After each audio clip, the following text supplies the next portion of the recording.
Corey, go ahead. Good. Can I go?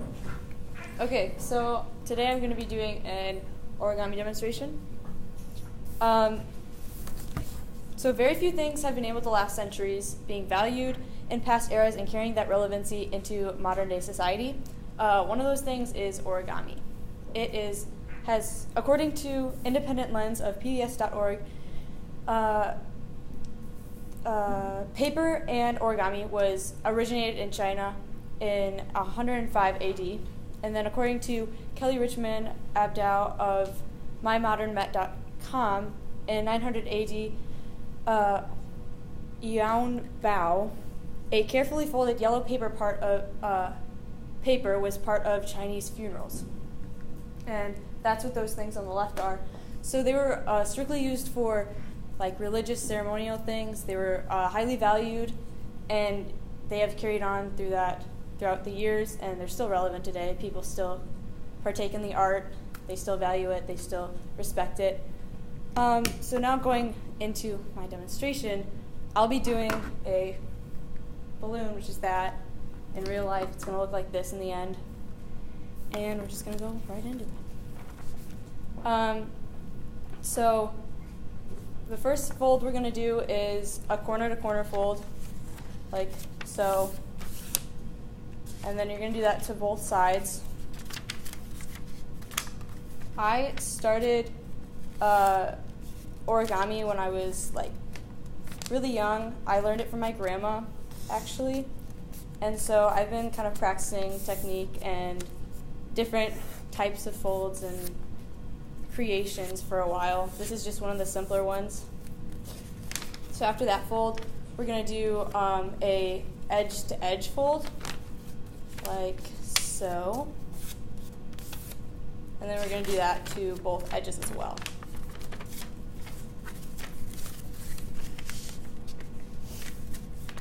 And what I like to do when I make my folds is drag my nail actually across it so that's sharp and crisp. And it helps kind of just make each fold precise, which will help in the long run. So now we have a fold going from each corner to corner, kind of like a cross and an X in the middle. And we're going to bring two opposing side folds together, like so, and then push these down so that it makes a triangle. We're just going to smooth that out, like so. So now we have a triangle with like 4 flaps, 2 in the front and then 2 similar in the back.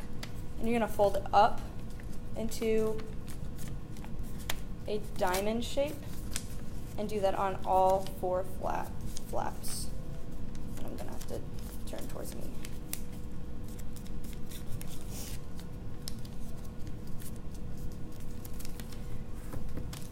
Now we have like this diamond shape. Again, it has like 4 flaps, 2 in the front, 2 in the back. And we're going to take one of the flaps and fold it inward to the center so that it has like a triangle pointing towards the center.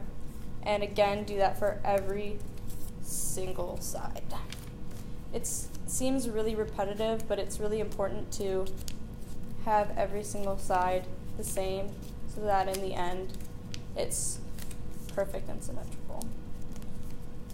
So now we have this with each inward triangle, and we're going to take our 4 flaps on the top and we're going to fold them so that the upper edge is parallel and touching the upper edge of our inward triangle fold. And yet again, we're going to do that to every single side. A lot of times in origami, everything's symmetrical so that, like I said earlier, it's just sturdy and it helps in the end to be symmetrical. So now that we have these, we're going to actually fold that previous flap, that previous fold we just did, over the inward triangle. And we're going to do that to every single flap, like so. So that's going to fold it over. Now, actually, what we're going to do is unfold that, and it seems kind of like it doesn't make sense.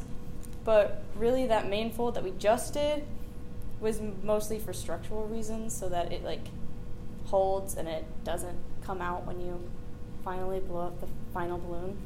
So when you unfold it, you're going to look at your inward triangle fold again, and on the top of it, there's like a pocket like this.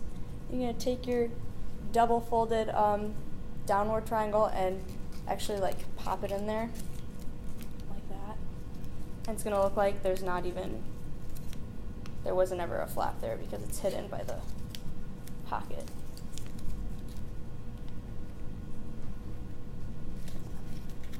And you're going to do that to every side.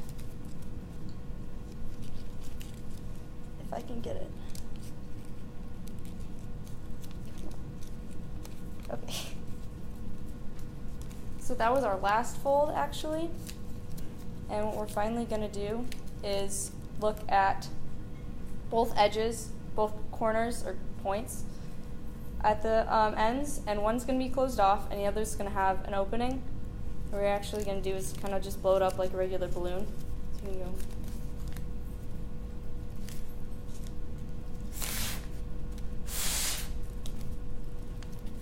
You might have to open it up a little bit, sometimes it gets stuck. Like so. And then you have an origami balloon, kind of like this one. And this one's actually better than this one because, you know, I was kind of shaky, but it's all right. And so just to recap, I thought that this was going to be like a very fun presentation to do because I enjoy origami myself. I've learned it for a really long time. And I think it's a really important art form because it has so much history behind it between its purposes in centuries before and just how it's so valued today as well. And hopefully you learned more about origami and respect it more leaving the classroom than you did entering.